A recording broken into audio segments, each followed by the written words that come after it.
அண்ணியோட 14ஆம் ஆண்டு நினைவு நாள் இன்றைக்கி.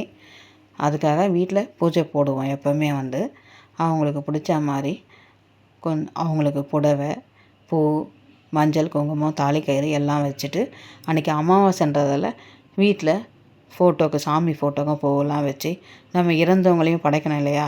அதில் அவங்களுக்கு கொஞ்சம் இலை போட்டு அவங்களுக்கு தேவையானது பரிமாறிட்டு இவங்களுக்கும் நமக்கு பரிமாறி சரி பூஜை அமாவாசையும் சேர்த்து இன்றைக்கி பூஜை போட்டலாம் அப்படின்னு சொல்லிட்டு பூஜை பண்ணோம். அவங்க ஆத்மா சாந்தி அடைய அவங்க என்ன இருந்தாலும் மறைந்தாலும் நம்ம கூட தான் தெய்வமாக வாழுறாங்க. எல்லாருமே வீட்டில் அவங்கவுங்க உண்மையிலேயே கடவுளை நம்ம பார்க்கல. நம்ம மூதாதையர்கள்லாம் நம்ம குல தெய்வமே. அதால் நம்ம அவங்கள வணங்கி எந்த ஒரு செயலையும் நாம் செய்வோம். இன்றைக்கி ஹோமுக்கு போனோம். அதால் வீட்டில் பூஜையை முடிச்சுட்டு ஹோமுக்கு கிளம்புனோம். ஹோமுக்கு நைட் டின்னருக்கு தான் கிளம்புறோம். ஓகே, ஹோமில் போய் உங்களை சந்திக்கலாம். வீட்டில் அன்னைக்கு பூஜை பண்ணிவிட்டு ஹோமுக்கு வந்துட்டோம். நானும் என் கணவரும் ஹோமுக்கு காலையிலையும் மதியமும் புக் ஆகிட்டதால் டின்னர் மட்டும் தான் ஃப்ரீயாக இருக்குன்னு மேம் சொன்னாங்க. அதுக்காக சொல்லிவிட்டு ஈவினிங் தான் ஹோமுக்கு வந்தோம். ஹோமுக்கு வந்தோடனே டின்னர் பரிமாறணும். அங்கே போன உடனே நிறைய பேர் நமக்கு அறிமுகமாயிட்டாங்க. ஏன்னா கிட்டத்தட்ட நாங்கள் போகிறது நிறைய டைம் ஆகிடுச்சுனால அதால் எல்லாருமே நல்லா இருக்கீங்களா, நீங்கள் எப்படி இருக்கீங்க அப்படின்னு எல்லோரும் கேட்குறப்போ நமக்கு ஒரு மனநிறைவு. நாங்களும் எல்லாருக்கிட்டையும் நல்லா பேசணும். அதுக்கப்புறம் மேமும் வந்துட்டாங்க. மேம் பார்த்தோன்னே ரொம்ப சந்தோஷப்பட்டாங்க. அதுக்கப்புறம் சரி டின்னர் வச்சிடலாம் அப்படின்னு சொல்லிட்டு எல்லாரையும் கூப்பிட்டாங்க. சரி ஓகே அப்படின்னு சொல்லிட்டு டின்னர் வச்சோம். டின்னர் பெருசாக இல்லை, ஏன்னா வயசானவங்கன்றதால வேறு எதுவும் அவங்களுக்கு கொடுக்கறது இல்லை. இட்லியும் சட்னி வச்சுட்டு இருந்தாங்க கொஞ்ச நாள் முன்னாடி. சட்னி இப்போ சில பேருக்கு ஒத்துக்கலைன்றதுக்காக சாம்பார் இட்லி மட்டும்தான். நானும் மேமும் பரிமாறணும். அதுக்கப்புறம் என் கணவரும் கொஞ்சம் இட்லி வச்சார். அவங்களுக்கு தேவையானது ஒரு சிலர் 1, 2, ஒரு சிலர் 2 போதுன்றாங்க, ஒரு சிலர் 3 வச்சுக்கிறாங்க. அவங்க ஹெல்த்து பொறுத்து அப்படி கேட்டாங்க. ஓகே, நாங்களும் பரிமாறிட்டு அப்படியே அவங்கக்கிட்ட பேசிக்கிட்டே பரிமாறணும். அதுக்கப்புறம் பரிமாறி முடிச்சுன்னா ப்ரேயர் இருக்குது. எல்லோரும் நமக்காக ப்ரே பண்ணிக்கிறது உண்மையிலேயே பெரிய விஷயந்தான்.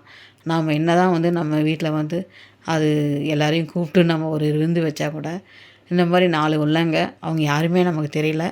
அவங்களாம் நமக்காக வேண்டிக்கிறது ஒரு பெரிய விஷயந்தான். அதுக்காக இங்கே போனது எனக்கு உண்மையிலேயே ரொம்ப ஒரு மன திருப்தி இருக்குது. இவங்கக்கிட்ட பரிமாறிட்டு இவங்க நம்மக்கிட்ட பேசுகிறப்ப பரிமாறி முடிச்சிட்டோம். பரிமாறி முடிச்சோன்னே ப்ரேயர் ஸ்டார்ட் பண்ணிவிட்டு ப்ரேயர் பண்ணிவிட்டு தான் அவங்க சாப்பிடுவாங்க எல்லோரும். ஓகே, நாமளும் அவங்க கூட சேர்ந்து ப்ரேயர் பண்ணலாம்.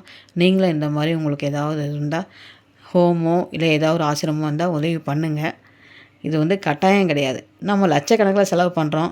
இது ஒரு பெரிய அமௌண்ட்டு கிடையாது. இங்கே 1000 2000 நமக்கு அதிக தொகை இல்லை. ஓகே, ப்ரேயர் பண்ணுவோம். தெய்வ திருமதி பவானி அம்மா அவர்களின் நினைவு நாளை முன்னிட்டு திரு வெங்கடேசலு ஐயா அவர்கள் இன்னைக்கு இரவு நமக்கு சிறப்பு உணவு கொடுக்குறாங்க. தெய்வ திருமதி பவானி அம்மா அவர்களின் ஆத்மா சாந்தி அடையவும், மேலும் திரு வெங்கடேசலு ஐயா அவர்கள் வீட்டில் உள்ளவங்க எல்லாரும் நோய் நொடி இல்லாத வாழ்க்கை, கல்வி, செல்வம், சகல ஐஸ்வர்யமை பெற்று பல்லாண்டு காலம் வாழ வேண்டும் அப்படின்னும், மேலும் இந்த புதிய வருஷத்துல அவங்க எதை நினைச்சிருந்தாலுமே கடவுள் அதை கூடிய சீக்கிரம் நிறைவேற்றி கொடுக்கணும்னு உங்க மனதார கடவுளை வேண்டிக்கோங்க. அவங்க தொடர்ந்து 3-4 வருஷமா நம்மளுக்கு கண்டினியூவா கொடுத்துட்டு இருக்காங்க. அவங்க குடும்பத்துல சீக்கிரம் நிறைவேற்றி கொடுக்கணும்னு உங்க மனதார கடவுளை வேண்டிக்கோங்க. 4 பெரியவங்க சேர்ந்து ஒரு விஷயத்த ஒரே நேரத்துல கேட்கும் போது அந்த குடும்பங்களுக்கு சகல ஐஸ்வர்யமே கொண்டு போயிட்டு சேர்க்கும். உங்க மனதார கடவுளை வேண்டிக்கிட்டு உங்களோட வாழ்த்துக்களை சொல்லிடுங்க. கடவுளை நிம்மதி இல்லாத வாழ்க்கை, நிம்மதி, சந்தோஷத்தை, சமாதானத்தை